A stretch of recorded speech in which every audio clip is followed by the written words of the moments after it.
Assalamualaikum warahmatullahi wabarakatuh. Jumpa lagi bersama saya Adi di channel Ngulik Sejarah. Pada video kali ini saya akan kembali lagi membacakan suatu kisah misteri yang kali ini masih berjudul Pesugihan Keluarga Ningrat Ngibri Ketek part yang ke-8.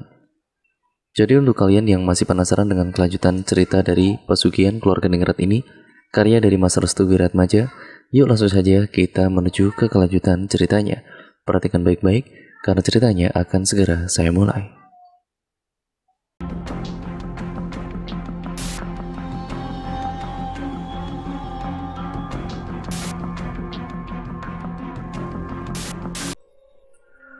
Kemudian rencana kematian. Subuh bergema, tanda kematian telah tiba. Satu persatu anggota keluarga Ningrat keluar dari kamarnya masing-masing. Mereka saling tanya, satu persatu anggota keluarga lainnya, termasuk kepada bapakku sendiri yang baru saja keluar dari kamar. Saat mereka keluar dari kamar masing-masing, wajah mereka penuh dengan ketakutan. Terlebih lagi kepada wajah Mas Pangarep dan Mbak Ayu. Keduanya baru menyadari bahwa semalam tadi baru saja diadakan sebuah ritual yang dilakukan secara diam-diam.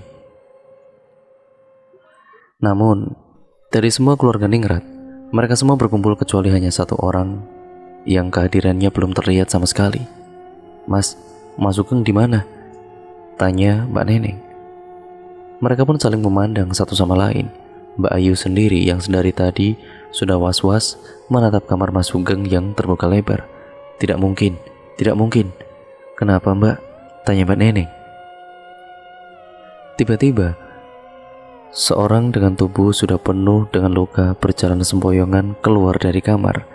Wajahnya menghitam dan tubuhnya sudah penuh dengan cakaran serta luka lebam lainnya. Mas Sugeng! Teriak mereka secara bersamaan saat Mas Sugeng baru saja keluar dari kamar lalu terjatuh begitu saja di lantai. Tidak mungkin, ucap ibuku saat melihat tubuh Mas Sugeng yang keadaannya mirip seperti ibu saat kematian menjemputnya. Cepat, bawa dia ke dokter. Mas Sugeng bisa mati, teriak ibuku. Mas Pangarep dan juga yang mendengar itu ataupun yang mendengar hal tersebut langsung menuju ke arah ibu. Apa maksudmu? Jika dia dibawa ke dokter, maka pihak rumah sakit akan menaruh curiga kepada kita semua, ucap Mas Pangarep.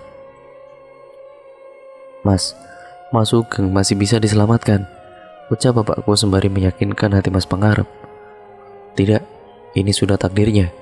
Mbak Ina yang kebetulan berada di sana langsung menampar Mas Pangarep. Kau bilang ini takdir?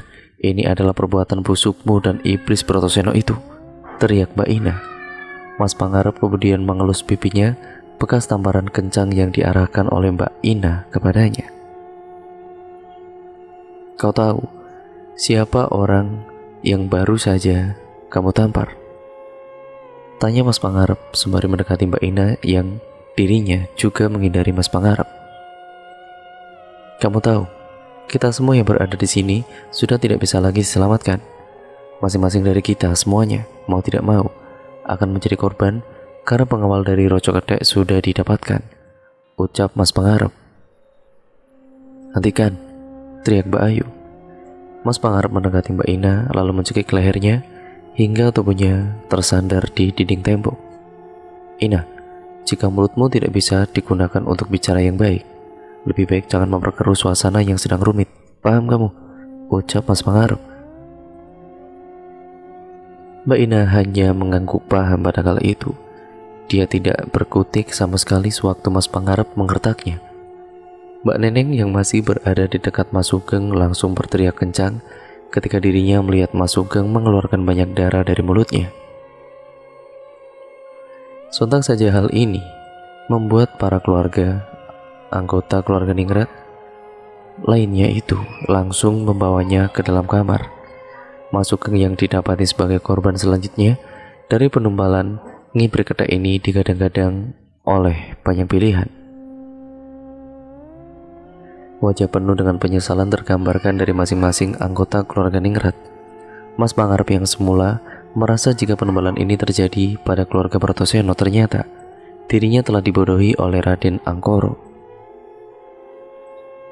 Bapak dan ibuku juga merasa kasihan dengan kondisi Mas Sugeng yang benar-benar sudah berada di ambang kematian. Apa yang harus kita lakukan? Tanya Mbak Ina dengan nada yang panik. Mbak Ayu dan juga Mas Pangarep tidak bisa menjawab apapun akan pertanyaan itu. Dengan melihat kondisinya saja, mereka berdua bisa ataupun tidak bisa melakukan apapun. Ya karena memang semua yang sudah digariskan akan penubalan ini, mereka tidak akan bisa selamat ataupun hidup lebih lama lagi. Dan jika memang orang tersebut masih bisa hidup lama, itu berarti penangguhan kematiannya sudah ditentukan di waktu tertentu. Tepat saat dimana bapakku menatap ke arah Mas Sugeng, tiba-tiba pandangan Mas Sugeng langsung mengarah ke bapak. Mas Arto, ucap Mas Sugeng. Bapakku langsung menuju ke arah Mas Sugeng.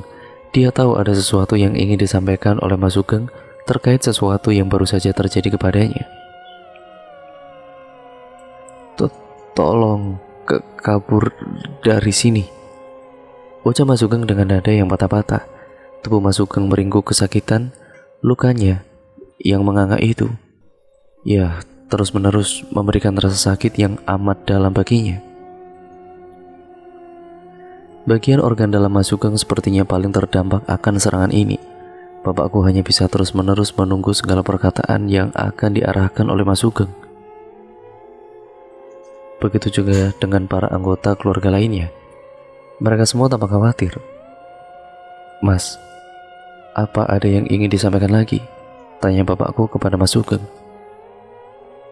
Mulut Mas Sugeng mulai bergerak-gerak. Tampaknya akan ada sesuatu yang ingin disampaikan oleh Mas Sugeng kepada bapakku. Angkoro pelakunya. Mendengar perkataan itu, seluruh anggota keluarga Ningrat tampak terkejut. Mereka tidak menyangka jika semalam tadi Raden Angkoro benar-benar mendatangi rumah dan melakukan penumbalan itu dengan seorang diri. Namun tidak dengan Mas Pangarep. Dirinya sudah mengetahui korban berikutnya yang nantinya akan dijadikan pengawal dari Rojo Gede itu sendiri. Bapakku kemudian langsung mendekati Mas Pangarep yang tidak tampak gelisah di saat anggota keluarga lainnya benar-benar dalam keadaan yang penuh ketakutan. Mas, apa rencanamu kali ini? Tanya bapak. Apa maksudmu? Aku tahu, kau lebih dulu mengetahui korban selanjutnya kan? Dan itu dijadikan rahasia untuk dirimu sendiri. Tapi untuk kali ini, aku tidak memaafkan kesalahanmu. Beritahu kami apa rencana selanjutnya dari keluarga Protoseno. Mas Pangarep terdiam sejenak sembari memperhatikan Mas Sugeng. Kedua matanya seperti sedang memandangi satu persatu anggota keluarga Ningrat yang mulai resah akan rahasia tersembunyi yang dimiliki olehnya. Rencana selanjutnya adalah, ucap Mas Pangarep dengan wajah tertekan. Apa? Tanya Mbak Ayu. Membunuh semua anggota keluarga Ningrat dan melakukan invasi kepada karyawan pabrik yang nantinya akan dijadikan sebagai tumbal. Mendengar hal tersebut, tubuh Mas Sugeng langsung bergerak-gerak tidak karuan seperti orang kejang-kejang. Bapakku yang berada di dekatnya mencoba untuk meminta bantuan kepada anggota keluarga Ningrat yang lain. Namun mereka semua terdiam sembari meneteskan air mata seperti memberikan pertanda bahwa Mas Sugeng tidak bisa diselamatkan lagi. Kenapa kalian semua diam? Ini saudara kalian. Dia sedang sekarat. Mengapa kalian semua tidak mempunyai hati nurani untuk membantunya? Teriak bapakku dengan nada yang kesal. Pak, Bu, kita harus membawa Mas Sugeng ke Kang Waris. Dia masih bisa diselamatkan. Jangan sampai Mas Sugeng menjadi pengawal Rojo Gede. Jika semua rencana Raden Angkoro berhasil, kita semua akan dijadikan tumbal dari rencana kematian Raden Angkoro. Pak, ucap ibuku sembari meneteskan air mata, ya karena melihat kondisi Mas Sugeng yang sudah semakin parah. Bu, bantu aku mengangkat tubuh Mas Sugeng. Jika mereka semua tidak ada yang ingin membantu Mas Sugeng, biar kita berdua saja. Tiba-tiba ibuku menghampiri bapak yang sedang memegangi tangan Mas Sugeng. Lalu tidak lama kemudian, ibuku langsung memeluk bapak sembari mengatakan sesuatu. Mas Sugeng sudah meninggal, Pak. Hati bapakku hancur seketika. Mulut bapak tidak bisa berkata apa-apa lagi di saat ibuku mengatakan hal yang menyakitkan baginya. Mas Sugeng sudah meninggal, kita harus mengikhlaskannya, ucap ibu. Isakan tangis pun memenuhi ruangan kamar Mas Sugeng. Mereka semua tidak percaya jika Mas Sugeng benar-benar telah tiada. Kita semua akan mati, Bu, ucap bapak. Perlahan pelukan ibu memudar. Kini wajah bapak menunduk seperti menahan kesedihan yang sudah dia tahan sejak lama. Lalu perlahan bapakku menutup kedua mata Mas Sugeng sembari melantunkan kalimat tarjih. Innalillahi wa inna ilaihi raji'un. Mbak Ina pun segera keluar dari kamar sembari menangis. Dia berteriak kencang dan memukul-mukuli pintu seperti meratapi kematian Mas Sugeng. Mbak Neneng juga menjatuhkan dirinya ke lantai karena mereka benar-benar menyesal juga, merasa kehidupannya telah selesai. Bapak kemudian mendekati Mas Pangarep sembari mengelus-elus pundaknya. Lalu dia menatap wajah Mas Pangarep sembari mengatakan sesuatu. Selamat Mas, rencanamu berhasil. Kini semua keluarga anggota Ningrat akan menjadi tumbal berikutnya. Tanpa disadari, langkahmu telah membawa kita menuju ke rencana kematian Raden Angkoro. Sekali lagi, aku mengucapkan selamat untukmu. Bapak pun keluar dari kamar Mas Sugeng diikuti oleh ibu. Mereka berdua langsung menuju ke kamar sembari merenungi langkah selanjutnya yang harus diambil untuk bisa lari dari cekalan Raden Angkoro. Kematian dari Mas Sugeng telah membuka rencana lain dari Raden Angkoro. Saat pemakaman Mas Sugeng, Raden Angkoro tidak berziarah. Bahkan setelah itu dan pada saat itu juga keluarga Ningrat sengaja melakukan penguburan secara sembunyi-sembunyi untuk menghindari Raden Angkoro dan juga keluarga Protoseno yang lainnya. Dengan tragedi memilukan ini, ada dua kemungkinan yang akan terjadi kepada seluruh keluarga anggota Ningrat. Yang pertama, mereka akan kabur dari rumah untuk mengikuti jejak Mas Krishna yang sudah aman dan tidak lagi dilakukan pengajaran. Namun Raden Angkoro yang memang haus akan keinginan, ia akan terus-menerus melakukan invasi besar-besaran agar seluruh anggota keluarga Ningrat musnah. Yang kedua adalah keluarga Ningrat akan menetap namun juga melakukan sedikit perlawanan untuk bisa menghentikan pesugihan ini.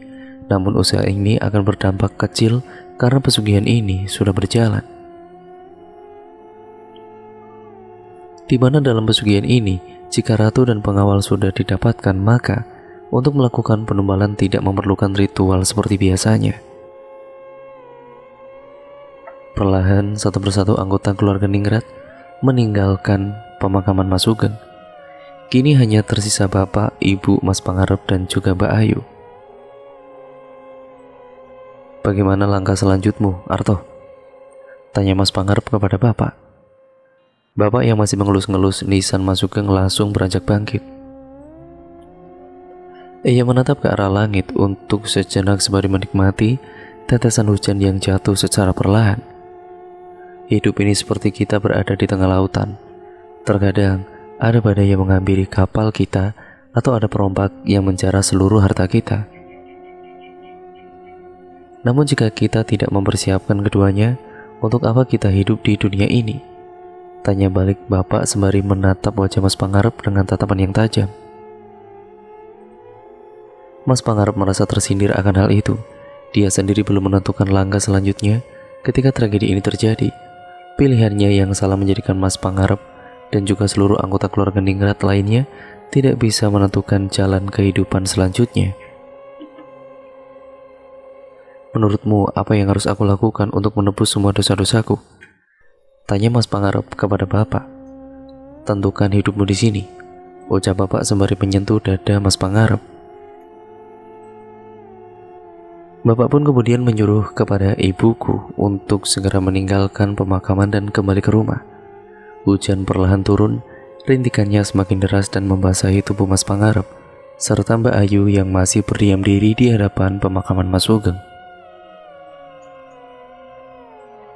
Mereka berdua seperti sedang meratapi nasibnya masing-masing karena telah melakukan sebuah kesalahan yang sangat-sangat besar dan juga lagi fatal bagi seluruh anggota keluarga lainnya. Hari itu masing-masing dari anggota keluarga Ningrat harus bisa menentukan kehidupannya masing-masing selama Raden Angkoro masih hidup dan terus menjalankan rencana kematiannya. Selama itulah kedamaian dalam hati mereka tidak akan pernah menyala. Tepat di saat bapak dan juga ibuku tiba di rumah, mereka langsung terkejut saat melihat seseorang yang dikenalinya sudah berdiri di hadapan rumah. Dia adalah Kang Waris. "Kang Waris?" tanya bapak. "Aku sudah mendengar kabar yang memprihatinkan. Raden Angkoro telah berhasil menyempurnakan ritualnya," ucap Kang Waris. Benar Kang, kami semua sudah masuk dalam perangkap rencana kematian Raden Angkoro. Bahkan seluruh anggota keluarga Ningrat ini, ataupun seluruh keluarga anggota Ningrat sendiri, telah benar-benar ditumbalkan nantinya dan telah kehilangan arah, ucap bapak. "Tidak semuanya," jelas Kang Waris. "Maksud Kang Waris apa?" tanya ibu. Pangarep sudah memperkirakan ini semua. Dia sengaja memanipulasi diri untuk berpura-pura sedih dan merasa kehilangan, yaitu kehilangan arah tentunya, agar semua anggota keluarga Ningrat kehilangan kendali hidup mereka dan terjebak di dalam satu rencana, jelas Kang Waris. "Satu rencana? Apakah jangan-jangan mereka bekerja sama lebih jauh dari yang kau tahu? Dalam konsep orang yang melakukan pesugihan, siapa yang bertahan dia yang akan mendapatkan keuntungan. Sisanya harus dijadikan korban dan ditumbalkan." Memang benar apa yang dikatakan oleh Kang Waris. Mas Pangarep hanya berpura-pura sedih dan tidak menampakkan rasa kegelisahannya seperti Mbak Ina dan juga Mbak Neneng. "Kau tahu siapa Ratu Kedek dalam ritual pesugihan ini?" tanya Kang Waris. "Mbak Neneng?" tanya bapak pada kala itu. "Dialah istri dari Mas Pangarep." Hah, bapak dan ibuku terkejut. Mereka berdua baru menyadari jika ada salah satu anggota keluarga Ningrat yang belum terlihat sampai sekarang. Dia adalah istri dari Mas Pangarep itu sendiri, yaitu Mbak Mawar. Jika memang Mbak Mawar adalah Ratu Kedek selama ini, berarti dirinya telah berkoordinasi dengan Mas Pangarep dan juga Raden Angkoro untuk mencari pengawal Ratu Kedek jauh-jauh hari. Lalu langkah apa yang akan diberikan Kang Waris agar bisa menyelamatkan Mas Arto dan seluruh anggota keluarga Ningrat agar bisa terlepas dari genggaman Raden Angkoro? Apakah dengan melakukan pati obor semuanya akan selesai dan terhindar dari tumbal pesugihan yang akan dijalankan oleh Raden Angkoro dan juga Mas Pangarep serta istrinya? Kemudian kematian yang menyedihkan. Semenjak Kang Waris memberitahukan siapa Ratu Kedek sebenarnya, bapak dan ibuku segera merencanakan sesuatu untuk bisa kabur dari rumah keluarga Ningrat itu. Mereka benar-benar tidak percaya jika di balik ini semua, peran dari Mbak Mawar sangat mulus dan bersih sehingga tidak banyak yang mengetahui keberadaannya semenjak Nyi Endang meninggal dunia. "Bu, Ibu, malam ini juga kita harus pergi dari rumah ini. Kita sudah terpaku kepada Mbak Neneng sehingga melupakan Mbak Mawar yang memang dia adalah Ratu Kedek dari ritual ini." Ibuku segera membereskan barang-barang yang memang nantinya diperlukan sewaktu kabur dari rumah ini. Bapak masih mengintai keberadaan anggota keluarga Ningrat lainnya. Tampak Mbak Ina yang masih terduduk di ruang tamu sembari memegangi kepalanya. Dia sangat terpukul di saat mengetahui Mas Sugeng adalah tumbal dari pesugihan ini. Bapak berencana untuk memberitahukan Mbak Ina, namun saat dirinya ingin membuka pintu kamar tiba-tiba, Mbak masih sedih ya?" ucap seorang wanita sembari memberikan perhatian kepada Mbak Ina yang sedang bersedih. Bapak mengenal suara itu adalah suara halus dan lembut yang dimiliki oleh Mbak Mawar, istri dari Mas Pangarep. Bapak mencoba mengintipnya dari dalam kamar. Saat Bapak mengintip Mbak Mawar dari dalam kamar, ia melihat tubuh Mbak Mawar bukan lagi seperti manusia. Seluruh tubuhnya penuh dengan bulu-buluan berwarna putih. Bukan hanya itu saja, perubahan yang sangat mengejutkan juga terjadi kepada alis milik Mbak Mawar. "Mbak, jangan kemana-mana. Aku butuh teman untuk mengobrol," pinta Mbak Mawar.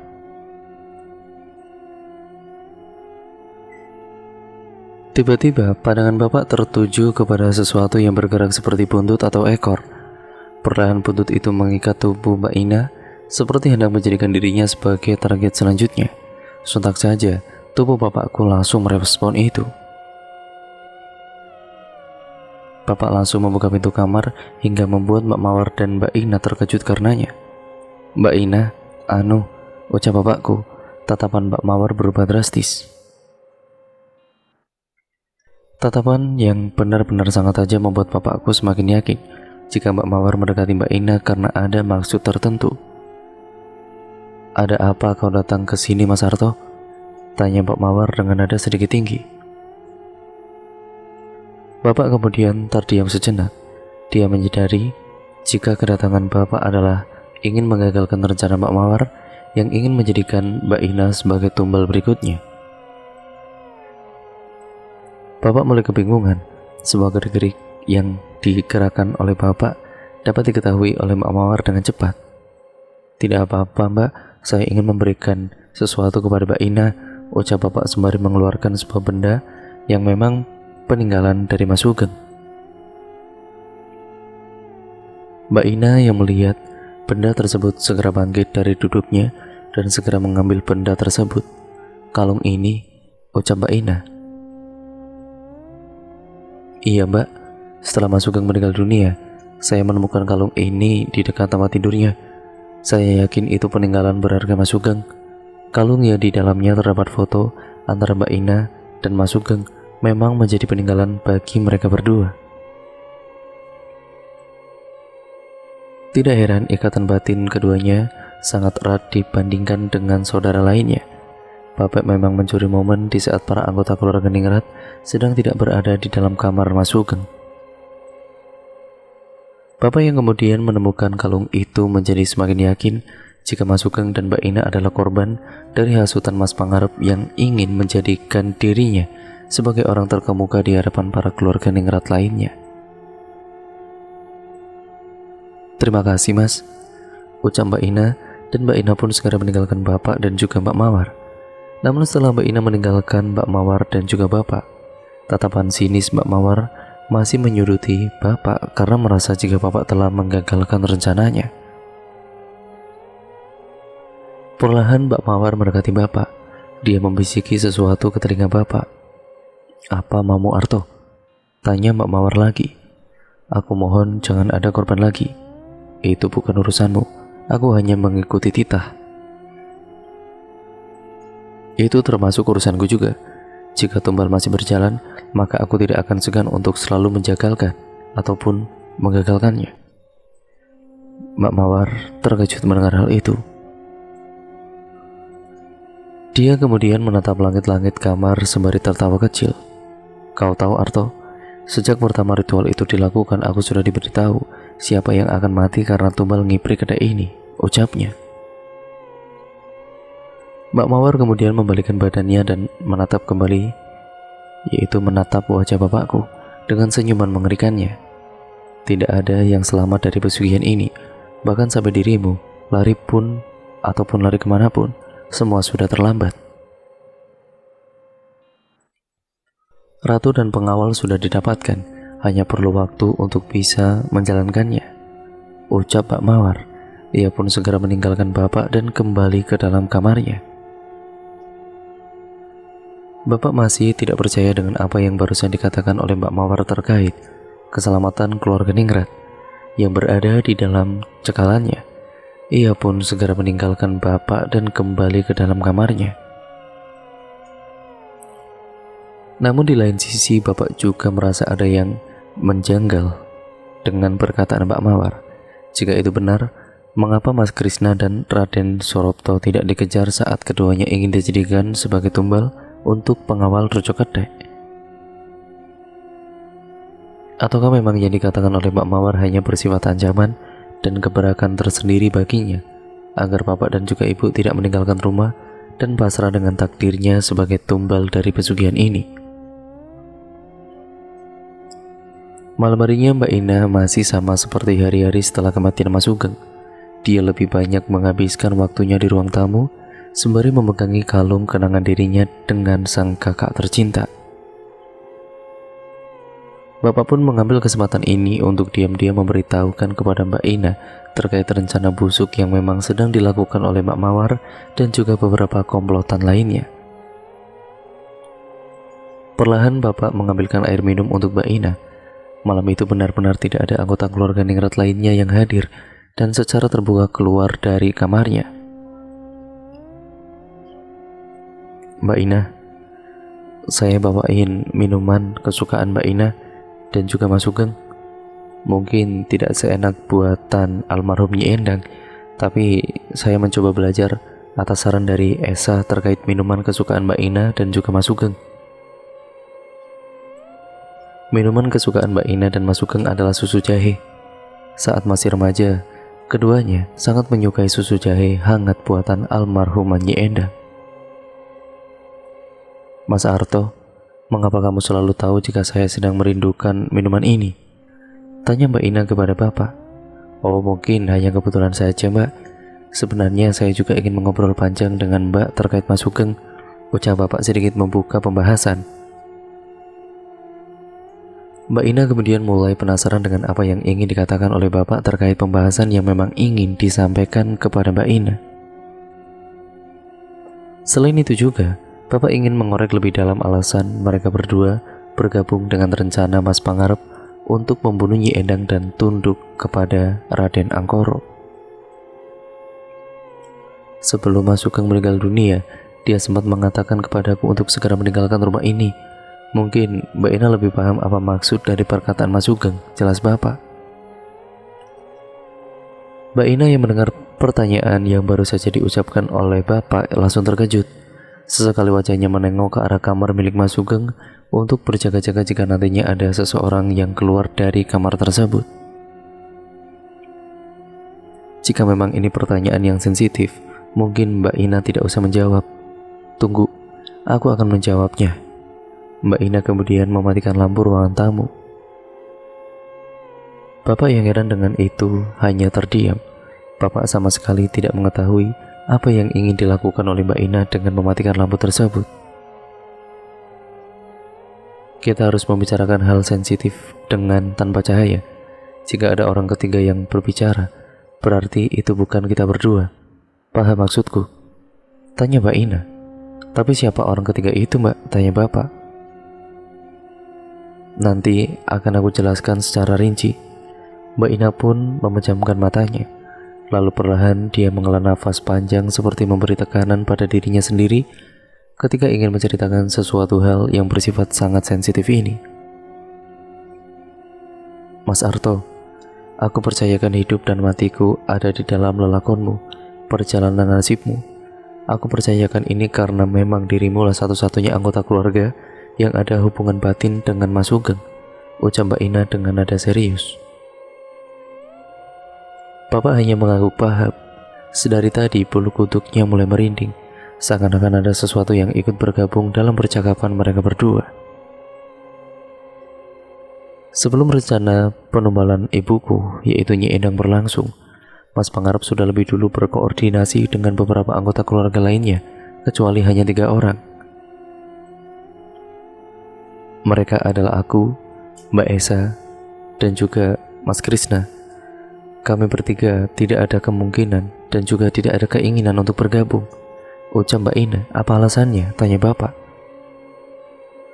Dalam pesugihan itu dijelaskan, mereka yang terkait tidak akan pernah lepas. Jika tidak mendapatkan apa yang diinginkan oleh Roco Kedek, maka nyawanya akan dijadikan tumbal oleh Roco Kedek itu sendiri, jelas Mbak Ina. Bapak yakin jika keputusan Mas Krishna tidak salah, dia memang melakukan keputusan yang tepat untuk bisa lari dari cengkeraman Mas Pangarep yang berkeinginan mendapatkan kekayaan dengan cara menumbalkan ibunya sendiri.